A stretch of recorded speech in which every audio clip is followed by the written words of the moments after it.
అబ్బా నేను తొందరగా మాట ఇవ్వనబ్బా, నేను మాటిస్తే మాత్రం వెనక్కి వెళ్ళేది లేదు ఇక అంటే. నిజంగా ముచ్చటేస్తుంది. ఇంత చక్కగా, ఇంత బాగా నిజాయితీగా, ఎంత గొప్పగా నిజాలు మాట్లాడతారు సారు. భీమవరం వెళ్ళినప్పుడు కూడా, భీమవరంలో కూడా పాపం భీమవరం ప్రజలందరినీ కూడా నేను గెలిచినా ఓడిన భీమవరం నోదలను, ఈ భీమవరాన్ని ఒక సుందర నగరంగా తీర్చిదిద్దుతాను. సాధారణంగా నేను మాట ఇవ్వను, మాటిచ్చానంటే వెనక్కి తగ్గేది లేదు. ఈ భీమవరం మీరు నన్ను ఓడించినా సరే ఇక్కడే ఇల్లు కట్టుకుని నేను ఇక్కడే సెటిల్ అయిపోతాను భీమవరంలో. ఇక నాకు సినిమాలు నాకేం వద్దు. ఈ భీమవరం బాగు చేతే, భీమవరం ప్రజల సేవే నేను ఊపిరి ఆగిపోయేంత వరకు నేను భీమవరంలో ఉండిపోతానని చెప్పారు. వారు అక్కడ కూడా ఇలాగే నిజాయితీగా మాట్లాడారు. ఇవాళ పిఠాపురంలో కూడా అదే నిజాయితీతో మాట్లాడుతున్నారు. నేను పిఠాపురంలో ఇల్లు కట్టుకుంటాను. ఈ పిఠాపురంలో ఆయన ఎవరో దేవుడి పేరు చెప్తాడు మాట మాటికి, పాపం దత్తాత్రేయ స్వామిని. ఇంకోటి కూడా చెప్పాడు, మొదటి చర్చి అక్కడంట. మొదటి చర్చి అక్కడ ఎందుకు ఉందండి?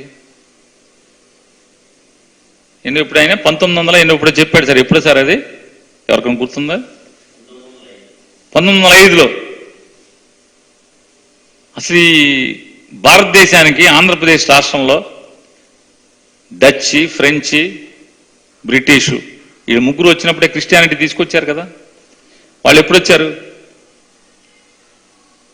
16వ సెంచరీలో బ్రిటిష్ వాళ్ళు వచ్చారు కదా. మరి అన్ని బందర్లో అన్నింటిలో ఎప్పటి నుంచో చర్చిలు ఉన్నాయి కదా. మా ఊళ్ళో ఫ్రెంచ్, డచ్ చర్చిలు ఉన్నాయి. డచ్ వాళ్ళు కట్టిన చర్చిలు ఉన్నాయి, ఫ్రెంచ్ వాళ్ళు కట్టిన చర్చిలు ఉన్నాయి, బ్రిటిష్ వాళ్ళు కట్టిన చర్చిలు ఉన్నాయి.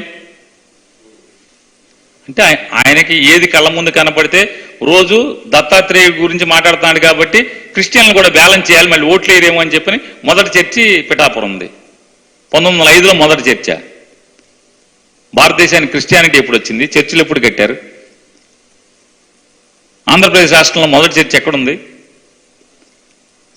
అంటే ఆయన ఏది తోస్తే అదే మాట్లాడితే అదే నిజం, అదే సరదా.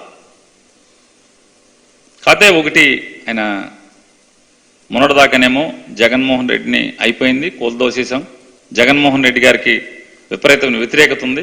ఇక మొత్తం జగన్మోహన్ రెడ్డి గారికి వ్యతిరేక శక్తులందరినీ కూడా నేను ఏకం చేసేసాను. తిట్టులు తిన్నాను, తన్నులు తిన్నాను. భారతీయ జనతా పార్టీతో నన్ను ఆఖరికి నాకు ఒంగోబెట్టి నాకు గుద్దారు. అయినా సరే నేను ఈ రాష్ట్ర శ్రేయస్ కోసం, జగన్మోహన్ రెడ్డిని ఓడిస్తాం కోసం నేను అందరినీ కలిపేశానని మాట్లాడారు. మరి జగన్మోహన్ రెడ్డి గారి మీద అంత వ్యతిరేకత ఉంటే, జనం జగన్మోహన్ రెడ్డి గారిని ఓడిస్తాకి సిద్ధంగా ఉన్నారని మీరు నమ్ముతుంటే, భీమవరం గాజువాకలో మీరు ఎందుకు పోటీ చేయట్లేదు? మీరు మాట ఇచ్చున్నారు కదా, చేయట్లేదు. సరే అయిపోయింది. జగన్మోహన్ రెడ్డి గారి మీద అంత వ్యతిరేకత ఉంటే, నిన్న పవన్ కళ్యాణ్ గారు మాట్లాడుతూ ఆయన గొప్ప మాట మాట్లాడారు.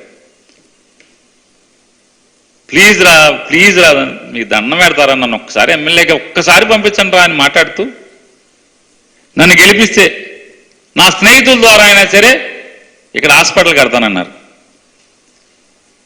మరి మీరు ముగ్గురు కలిసిపోయి మీ ప్రభుత్వం వచ్చేస్తే గవర్నమెంట్ నుంచి కట్టరా? అంటే మీ మనసుకు కూడా ఎట్టాగొట్టా ఏమో నేను ఎమ్మెల్యే అయితే చాలేరా బాబు, ఎట్టాగొచ్చే జగన్ ప్రభుత్వాన్ని మీరు ఒప్పుకుంటున్నారు కదా.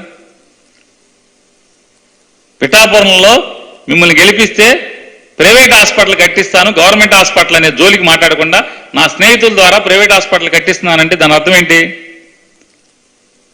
జగన్మోహన్ రెడ్డి ప్రభుత్వాన్ని నేను ముగ్గురిని కలిసినా కూడా ఆపలేకపోతున్నాం, వచ్చేది జగన్ ప్రభుత్వమే కాబట్టి నన్ను ఎట్టాగొట్ట ఏడిసి నన్ను ఎమ్మెల్యే గెలిపిస్తే హాస్పిటల్ పెట్టి నా ఫ్రెండ్స్తో కట్టిస్తానని మీరు మాట అర్థం. ఈ అర్థం తప్పితే వేరే ఏమైనా ఉందా?